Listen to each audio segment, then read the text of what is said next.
Hello. Well, I have to talk about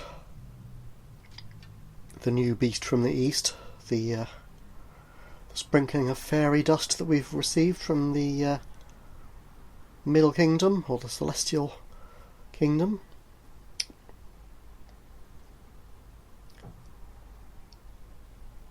We're going into lockdown in the UK, that is,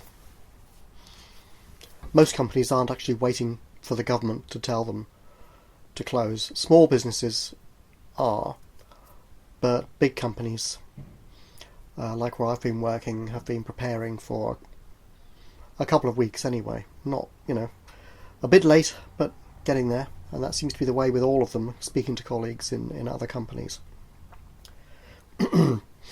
It's all a bit last minute, but we were all sent home this week, and so I've been working from home since Tuesday. With the good old internet, it works. It gets a bit congested after about 11 o'clock in the morning. I suppose when all the other people who are at home and not working are watching movies and stuff, or actually even people doing video conferences and stuff, it must suck up the bandwidth a bit. It does seem to slow a bit, but it's okay. It's not like it was in the 90s or something. So yeah, we're all wondering when we're going to die or something. And we might. That's the thing. Of course we're going to in the end anyway, so you just have to, get on with it, really. Of course, Italy has been in lockdown for 3 weeks, China for much longer. Of course, if the Chinese had done their job properly and not suppressed the information in the first place, they would have perhaps locked down a bit more quickly and dealt with it better. But they've got it sealed up tight now. Something that we in the West find much more difficult to do, or politicians, those of little brain who are in charge.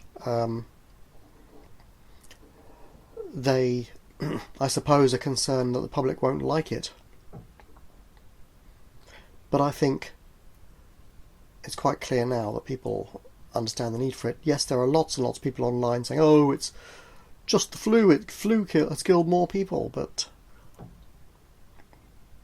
it's like they don't understand the maths of exponentials. Very stupid people, honestly. And of course there's lots of Cassandras crying doom, and you can't say they're wrong in this case necessarily, but and there's lots of people who say that it's all a conspiracy, of course. Well, however it came about, it's affecting people. Of course, the US is being even slower to lock down.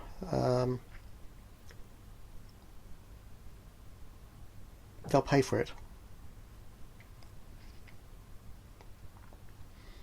Meanwhile, all over the world, or at least in the West, let's say, people are hoarding toilet paper of all things.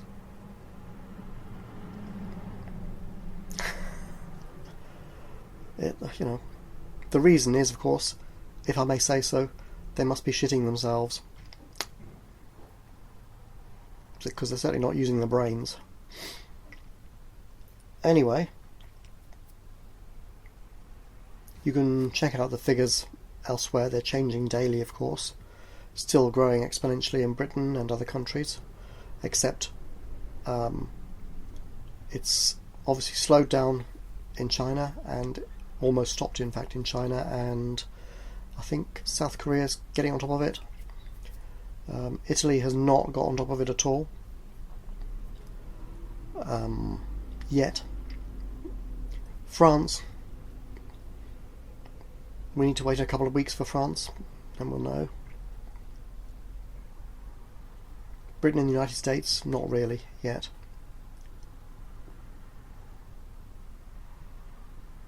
Very high death rate in Italy. Their health service is completely overwhelmed. Low death rate in Germany. their health service is still coping with it, I guess. I imagine it's going to be pretty disastrous in the USA, where so many people don't really have any proper health cover. Don't live there, folks. Move away if it doesn't work for you. Who wants to live in a country that just abandons you when you're ill? Really? They obviously think you're worthless, right?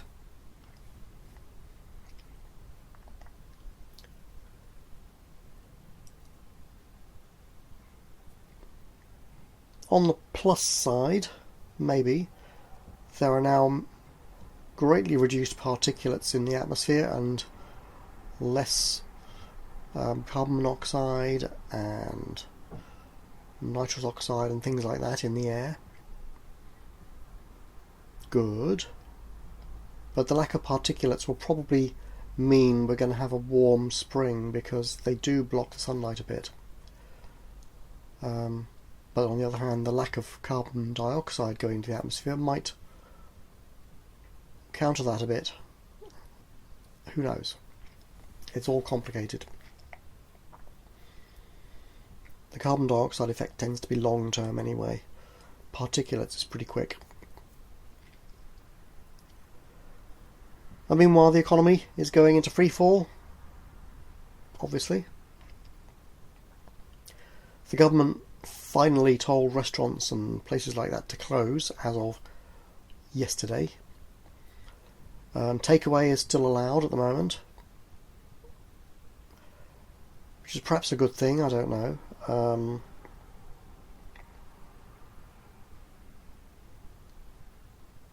I suppose for hot food it might be alright, because I guess the heat or the cooking will kill any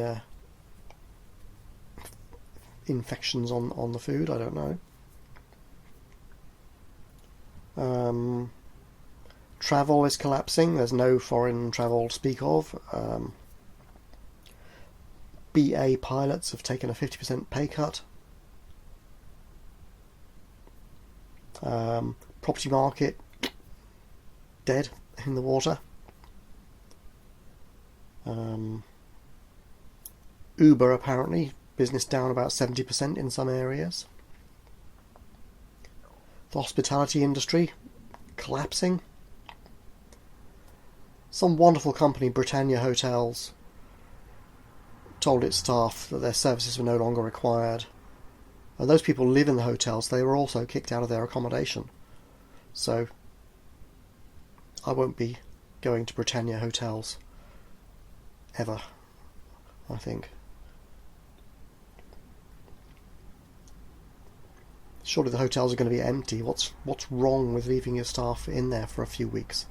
It seems ridiculous.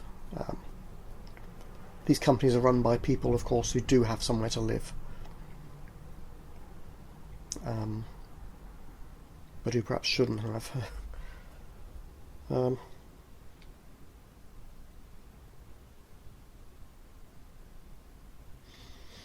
there was talk about getting big factories to make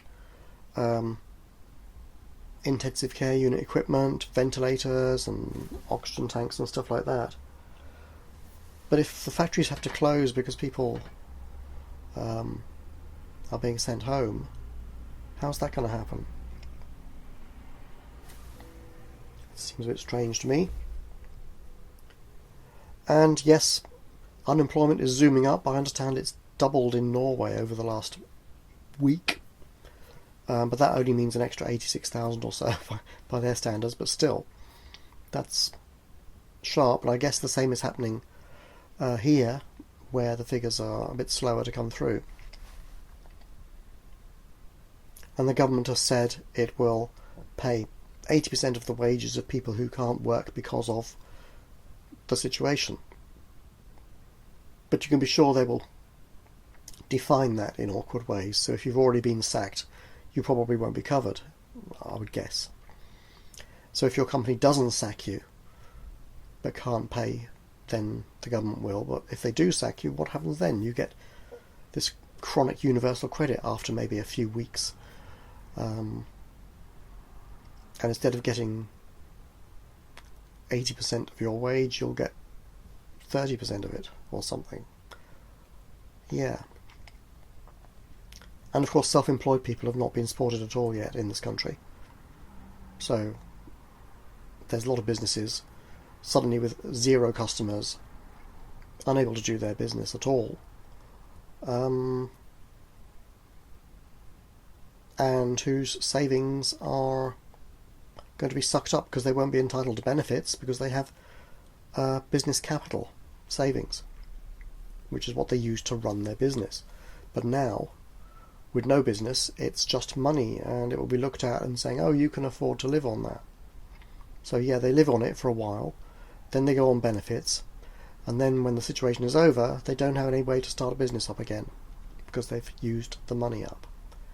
Well, that's really good for the economy, isn't it? And of course, where's the government going to get all this money from to pay all of our wages if we need it paid? At the moment, we don't have a universal basic income system in place. It may evolve to that pretty quickly. So what we'll have is the national debt, printing money, basically, as usual. And guess who pays that? Yeah, we do. They don't tell us that we're paying it, they just put the rate of inflation up. Right, and so for the next 10 years we're going to be paying that, like we were paying for the banksters from 2008 and before. We're going to be paying for this now. For the next 10 years or so, maybe. Maybe it'll be longer, because I have a feeling we're going to get a whole bunch of catastrophes coming one on top of the other. It just feels like that. Maybe it's just a wrong intuition, but I have a feeling that the world is entering a phase of major instability. There's a lot of resentment of the elites, and they deserve it. There's a huge lack of trust in government, and it deserves it. There's an incredible me ethos, which does not make for a stable society. Our Western values are being systematically hacked away at, left, right and centre, with people who don't understand that whether you're a Christian or not, our actual society works because it instantiates, roughly speaking, Christian values. And without them, there'll be nothing to keep things stable, actually. So the rules will change fluidly according to the whim of politicians, and they will break it all. As, well, we're seeing it bit by bit.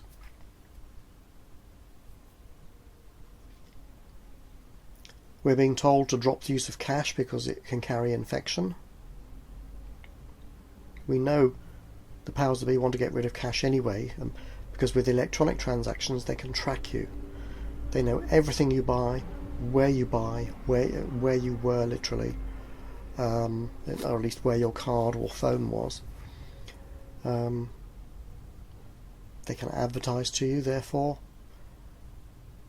They can tailor products to your tastes, but you lose your liberty, freedom, privacy, if you like. Same thing.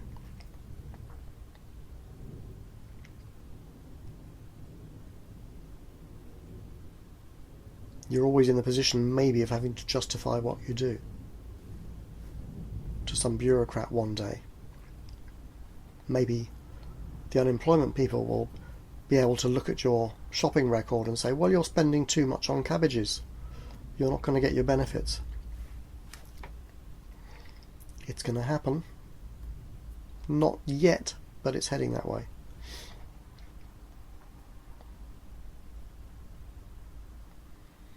Now, Bojo, our Prime Minister, has said that we may be able to beat this situation in about 12 weeks.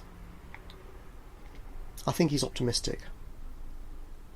I mean, even if we crush the invader so that it dies out, as soon as you release the restrictions, it will come in from some other country again. Because not every country in the world is going to do what's required. Some idiots somewhere will release the restrictions too early and let it out again. And it'll be the same old thing all over again.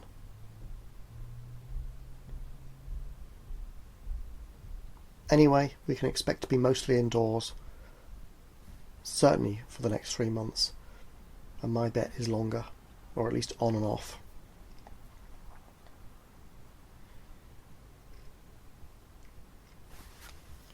And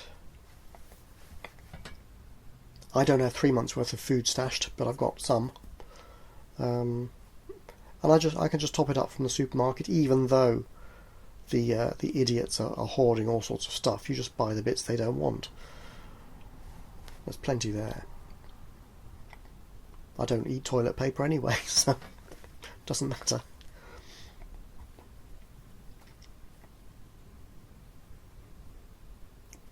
Brexit, remember that?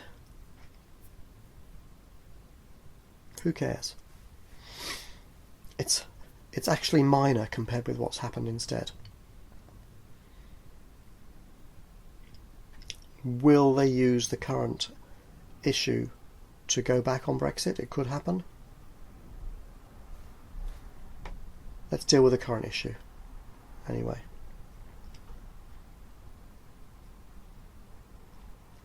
But yeah, the world feels unstable, and I don't think it's just a feeling caused by this one thing. There's a need for a change in the way we govern ourselves. And this corruption at the top isn't just at the top, it's through and through. The very fact that people are going into supermarkets and hoarding, thinking about themselves only, when everybody with an ounce of a brain knows that if you just buy maybe a little bit more than usual but not much, the stores won't be emptied and you can keep on getting stuff when you need it.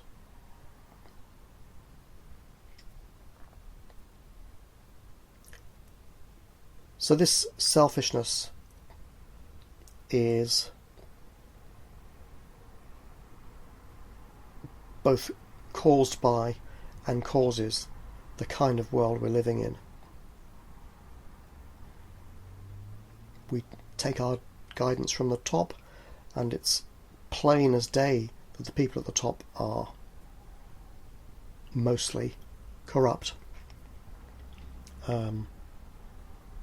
We are living really in a corrupt pedo state, actually, the way it looks.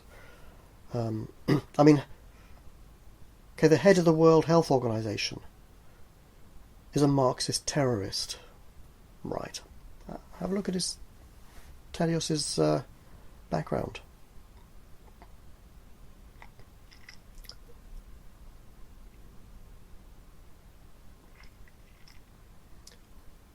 I mean, what kind of a world is it where Charles Lytton, Tony Blair, can be Prime Minister and yet had been caught importuning in gentlemen's toilets in his youth? You would think that it might disqualify him from responsible office, but no. Yeah, people do rehabilitate. Yeah. Ted Heath. It's pretty obvious he had something to do with the disappearance of boys from orphanages. Not proven. Not proven, it's alleged. And yet, who seriously doubts it?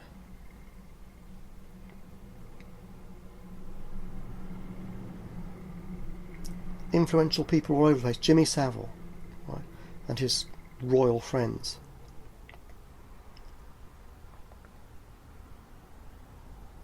Hillary Clinton, whose email server who was caught having a private email server basically with state emails on it. The point of these email servers, which many of them still have, many politicians over there still have, and elsewhere, is it allows them to offer favours to foreign leaders kind of off the record. And of course Hillary goes, oh, I don't understand IT. But she understood enough to do a military grade wipe of it when people wanted to find out what was on it.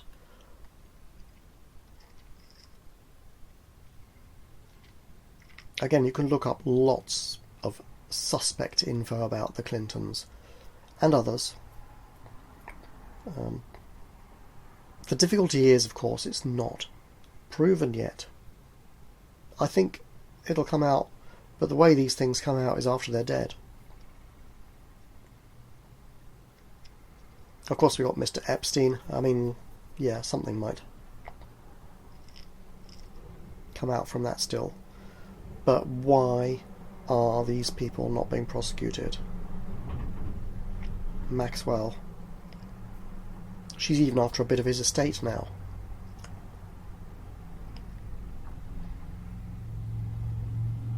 Andy hiring various lawyers, like the lawyers who are defending Pinochet of all people.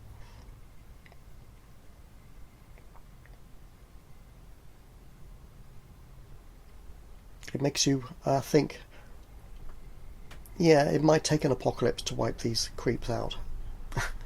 Okay, so we've got phase 1 at the moment, by the looks of it.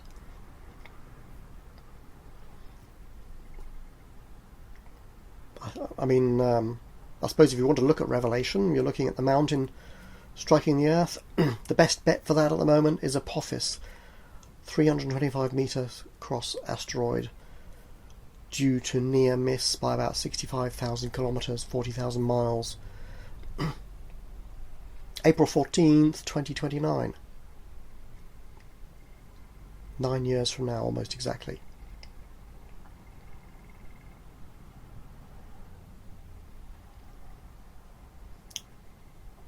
It's due to miss, but of course the three-body problem hasn't been solved in maths.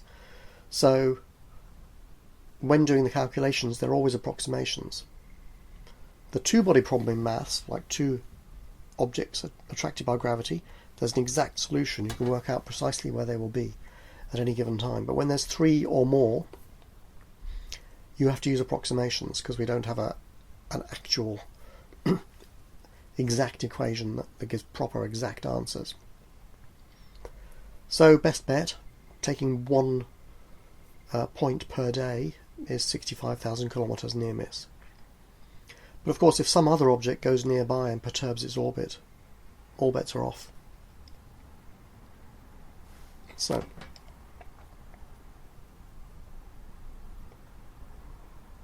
isn't it cheerful today? Still, it's a sunny day, it's spring, and I don't have to work at the weekend. So that's good.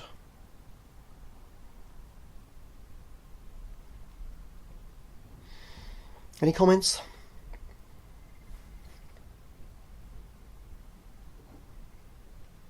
Bye for now.